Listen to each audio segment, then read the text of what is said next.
Welcome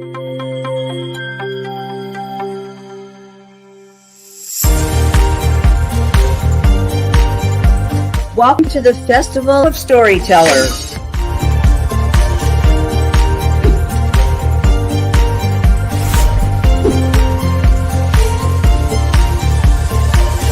I thank everybody that's involved with this process because we know writers need readers and writers need publishers.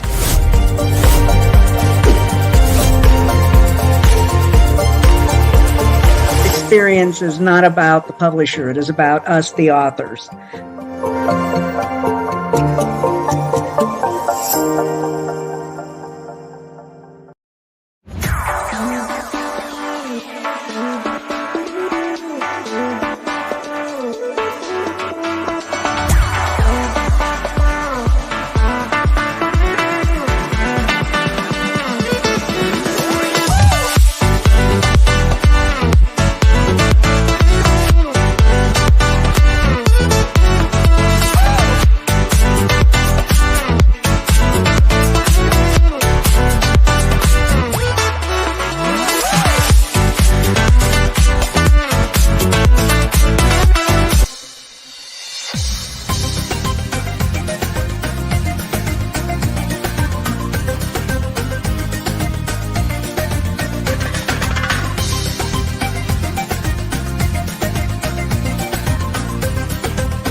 Hello, everyone. How are you?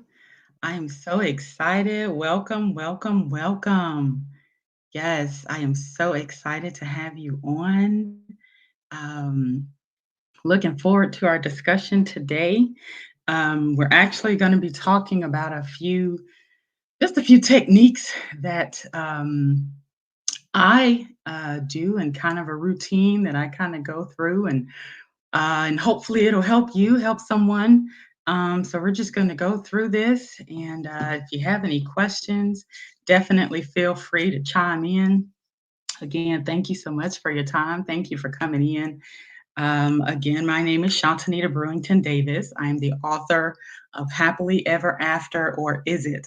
The Cycle of Loving a Narcissist, right? There we go. Yes. Okay. And again, so I'm just going to be talking about some techniques that kind of help me through difficult times. And of course, since we're all about the narcissistic behaviors, just kind of try to get some info out to you to kind of help you through those times. It's going to be just real laid back and fun. I had mentioned on my social media, as I said, this is going to be called You Can't Break My Soul Wednesday, right? So anything that may be going on in your life or happening in your world that could potentially try to break your soul, we're just not even going to deal with it. We're not going to handle it, or we're not going to entertain it. We're not going to let it take our focus off whatever your goals may be, whatever your aspirations, whatever your aims are. We're going to keep focus on what we're trying to do. You're not going to let it break your soul, right? All right. So first thing I like to do, if I am in a funk or whatever, whether that's sadness for whatever reason, or just down or feeling defeated, right? And I need like a quick pick me up. I need a quick pick me up, like something that could just bring me out. Because of course, as a mom, I have a 5-year-old. He's my world. I can't, just kind of be in my funk, right? I have to be able to be on for him. We always have to be on for our children. And of course, it's okay for us to have our moments, but as the main person taking care of him and being his provider and and all of that, I have to make sure I put that aside to take care of the little one, right? So when I need my immediate pick me up, I go to, of course, I'm sure you guys guessed it with because of You Can't Break My Soul Wednesday, right? You Can't Break My Soul by Beyonce. So, right, we're going to put this on and we're going to jam it out real quick. And then we'll go through some little things after that. So I'm just going to play this for a little bit. You guys, wherever you are, wherever you're watching, if you're if you're in traffic, just jam it out. If you're on your phone, even if you're at home, put it in your ear or blast it real loud, and we're just going to jam it out, right? Okay.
I lost it.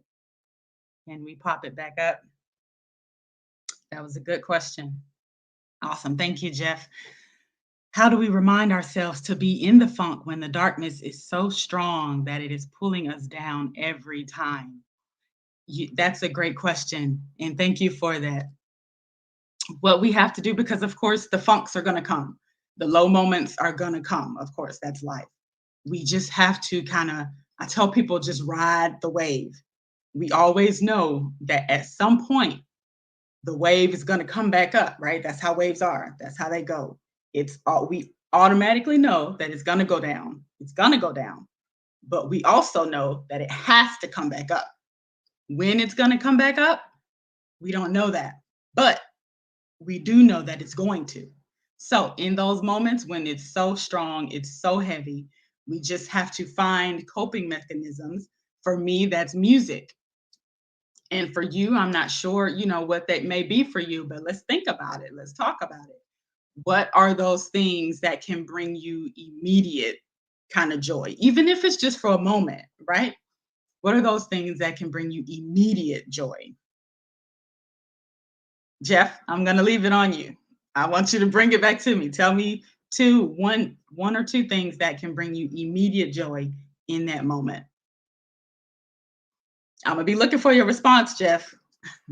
Okay, Brenda. Hi. What inspired you to write Happily Ever After? How do your personal experiences contribute to the content of the book? That's an excellent question as well. Thank you for that. Excuse me. So what inspired me was basically, um, well, we'll go into the what experiences brought on the content for the book. So there was some things that happened between me and my father when I was little, and what transpired with that, it changed how I looked at myself. And although what happened between us, it wasn't my fault because, of course, I was a child. But as a result of that thing, I internalized it and took it as my fault. And that then changed the my outlook of myself and what I thought of myself in every aspect of my life. And I never realized that until a few years ago when my marriage was ending and I began to think about, okay, well, this was a great relationship, this was awesome. And then, but here we are, at the demise of it. And so it brought me to kind of take time and do some self analysis or analyses, and just really sit down and take inventory of myself. And that's when things kind of tried to, or kind of came into actualization, and I realized, wow, I don't think I'm good enough to have the things that I deserve or have the things that I want, because I think that that's not going to want me in return. And so that was the basis of it, and that was the inspiration behind it. And in discovering that, at the end of my marriage, I realized that all of the relationships I've had were in that same line. So that's why it's the cycle for me. The title of the book is The Cycle of Loving a Narcissist, because all of the major relationships I've had, well, I've had 6 major relationships, and then 5 of the 6 were all kind of narcissistic behavior type guys. And so that did that for me, and it helped me to realize that I've had this pattern my entire adult life. And so, of course, that's when I started to think about, well, what brought me to this? What brought me to the point of accepting those type behaviors in my relationships? Then that brought me to um, realizing in some of my friendships, I was accepting those same type unhealthy behaviors. What is it in me that I'm saying to myself, okay, it's okay for them to treat me this way. It's okay. I'll still be, we can still be cool. We can still be friends. I can still, even some of my working relationships, some of my bosses, it's okay. I'll just do what they want. No, nope, that is not okay. It's never okay. It is totally fine for you to set boundaries. Totally fine. Okay. And if that person is not willing to accept your boundaries and be okay with that, don't let it break your soul. Okay. Let's move on. No, we're not going to do that, because if they can, um, have the audacity, to inflict their desires and wants, and it all be about whatever they need and whatever they want all the time. If they're okay with doing that with no thought about you or no concern, why can't you put out your boundaries to them? That was an excellent question. Thank you. Maria Barber. Oh, put it back up, please. Thank you. What are the unhealthy behaviors that you have emphasized in your book? Okay, sure. Some of those unhealthy, thank you for that. Some of those unhealthy behaviors are, specifically, I'm just going to say with my examples. So I had a boss who would always just be real rude and nasty to me. Like the way they would speak to me was just demeaning, as if I was a child, you know. And first of all, yes, I understand you are my elder, you are older than me, but at the same time, I am an adult. I'm not a child. So I'm going to respect you and you are going to respect me as well. So just in that particular instance, um, you know, unhealthy behaviors as far as how they talk to you, speaking down to you in that particular setting. Just because I'm your subordinate does not mean you can disrespect me as a person, right? And then in friendships, um, there was, I'll give you an example. I have an associate who was throwing like this party for me, right?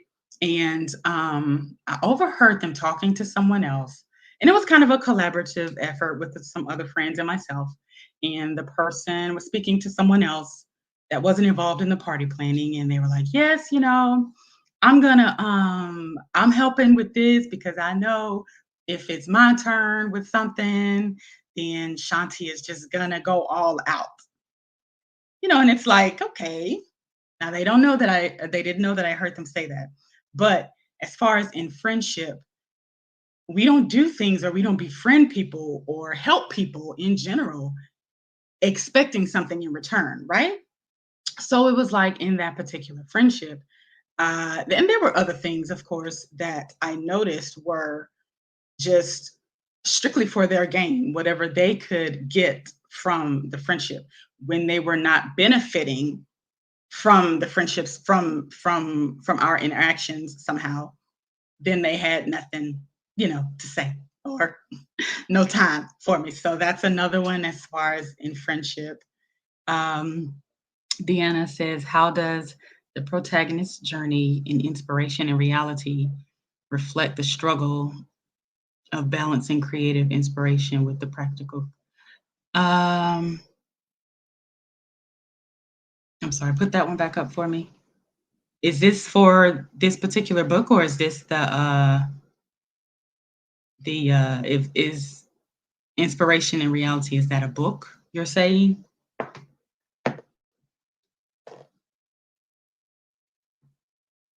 If you can give me some feedback on that question.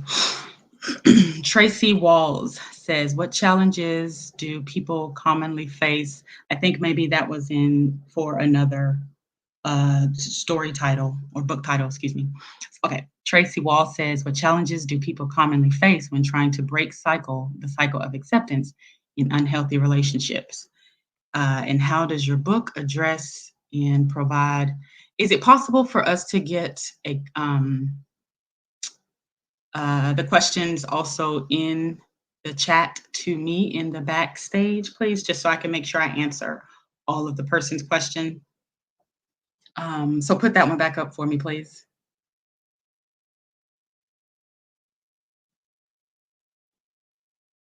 If that's possible.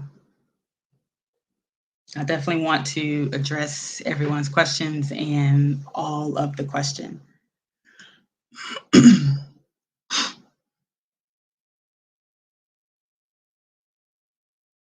While he's doing that, if that's possible to do. Oh, there we go. Awesome. Okay. Thank you, Leanie, for your question. What challenges do people commonly face when trying to break the cycle of acceptance? Of course, I can only speak for myself. The challenges that I faced were, of course, denial. Like, no, this is not, I don't accept this from people. Who righteously would accept someone being unhealthy, you know, to them or treating them unhealthily, you know? So the first thing would probably be denial, because you don't want to realize or accept that you're actually allowing this to happen.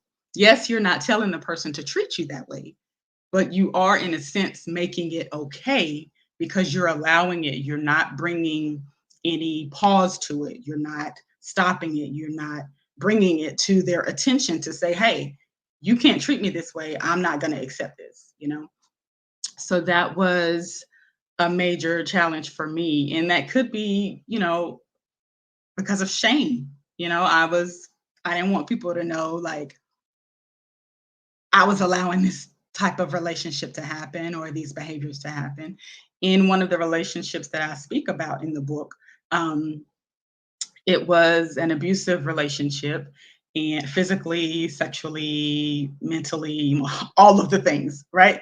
And I didn't say anything for a long time. And I'm an open book, like, you know, I I am. That's just how I am. If you ask me a question, I'm gonna tell you the answer.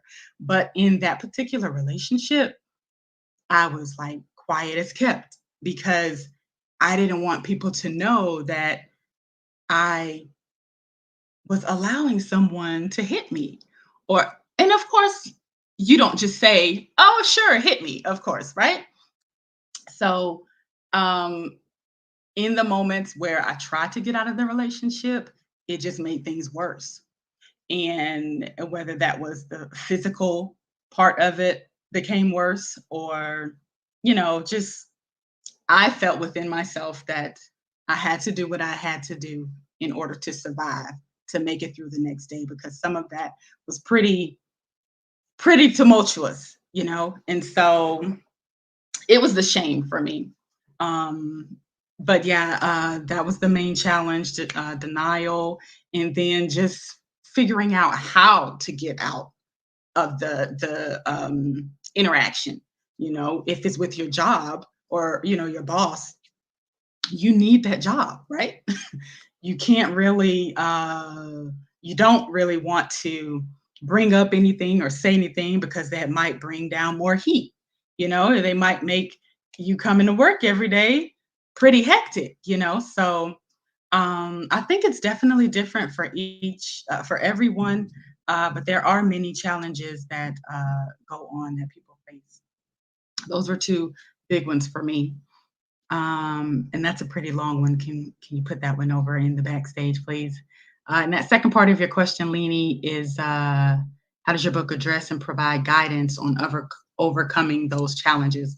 So I speak about some steps on how to overcome those. And the first one is speaking up. And just like I was just saying, a lot of people are ashamed. Um, so if you speak up, that can be the first thing, because someone that, um, if you don't know what to do, right, to get out of the situation or to make the situation better, say something to someone. They may be able to help you, whether they can direct you to the right person or whether they can, give you immediate things to do right then to get out of that situation immediately. So say something. Also, um, it's okay. You have to learn to be okay with putting yourself first, your desires, your needs over the unhealthy things, right? You can't continue to accept it and say, well, this is just my lot, or this is just how it's supposed to be. No, if you don't like it, no, you are the only one that can accept it, or you are the only one that can change it. So you have to step up. In the book, I also, I think right at the end, I say you have to show up for you because nobody else is going to do it, right? So that's a major thing. Do we have that second question or that other question? So I hope this is helpful. I hope I'm answering you all's questions. I'm sorry, I missed that other one. There we go. Betty, yes, thank you so much. Can you elaborate on the main focus of the book? So the main focus, excuse me, particularly on how it helps readers identify unhealthy behaviors in their interactions with others and what insights it provides into recognizing. Okay, so yes, the main focus is definitely identifying those behaviors.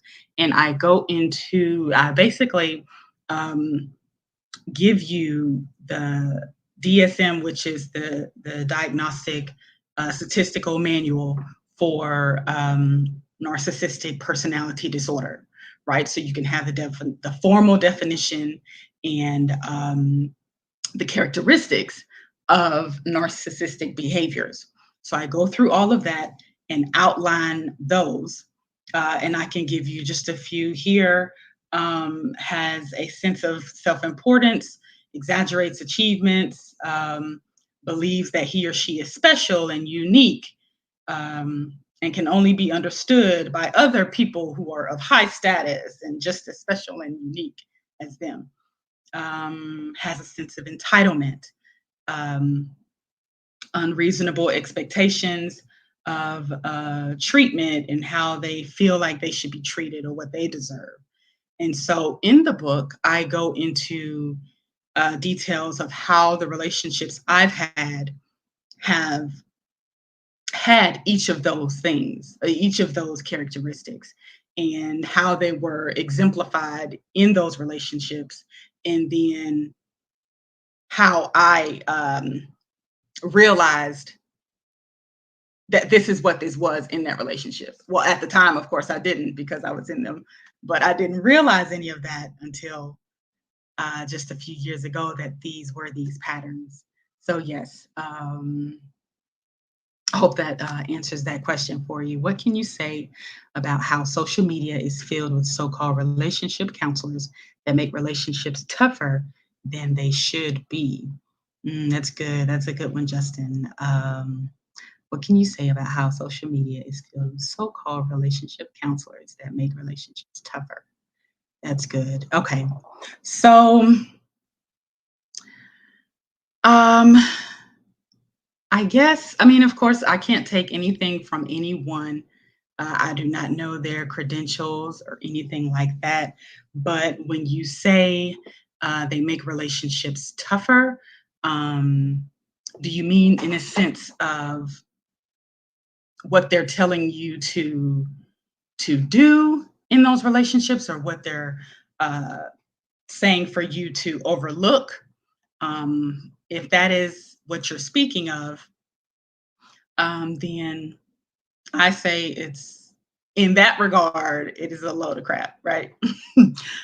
Because in relationships, from my opinion, uh, we in a relationship, there's two people, right?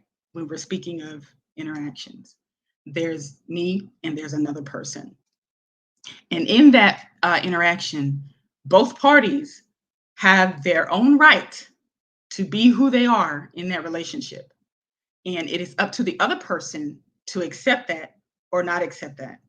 And so the other person can't get upset in the opposite person accepting or not accepting, right? So when we're talking about unhealthy behaviors, let me bring it, bring it in. When we're talking about unhealthy behaviors, if I am with someone and they have, these unhealthy behaviors, it is up to me to say, okay, I'm going to still interact with you or I'm not. And so that's my right to do that. And so if that person on the receiving end decides, well, I don't have that right to think that, then you let it go. And so if someone, a third person, is telling you, well, maybe you should bend a little, or maybe that's too high standards that you have, but that's your standard. So I'm not necessarily sure exactly what you're talking about how they make it tougher, but if you're talking about in that regard, it's a load of crap, because every person engaging in any type of interaction, everyone has their own right to accept or do or be how it is and whoever they want to be. So I hope that's helpful. Excuse me. You mentioned understanding the why behind our choices and actions. Could you explain why this understanding is crucial in breaking the cycle of unhealthy interactions and how it empowers individuals to demand what they want, need, and deserve? That's really good. Thank you, Barbara. Um, understanding the why is so crucial, because without knowing the why, you're you have no way of navigation, right? So we go throughout life, we're just doing things, living life. And if we don't understand why we do things, then we're just aimlessly doing them. And I always say, even in my counseling or whatever the case may be, I always say if we understand why we do a thing, then we can understand how it affects us. We can understand how it may need to be changed if there needs to be behavior modification. Um, so if a baby is crying, you know, and why is the baby crying? If we do not know the why, we cannot offer or get to the solution to whatever the problem is, right? So that's the main, they're telling me I'm running out of time. That's the main thing, um, is that if we do not understand why we do something or why we accept those behaviors, then we cannot understand or begin to change the the um, the fact that we accept them. And understanding why we accepted them in the first place will help us realize, excuse me, how we can change that behavior in order to now seek what we want and what we deserve and what we desire in our lives. Um, you can reach out to me if you ever want any further contact or discussions at info@cvbrewingtondavis.com. That's my email, and my social media. Instagram is she writes underscore for you. All of those words are written out. And my Facebook, Chuntenita Brewington Davis. And I thank you guys so much for coming on. I thank you for your engagement. Those were awesome questions. And look, don't let it break your soul, okay? None of it. Poppy and Beyonce, it won't break your soul. If you don't listen to necessarily Beyonce, try Breathe by Maverick City Music. That's a good one.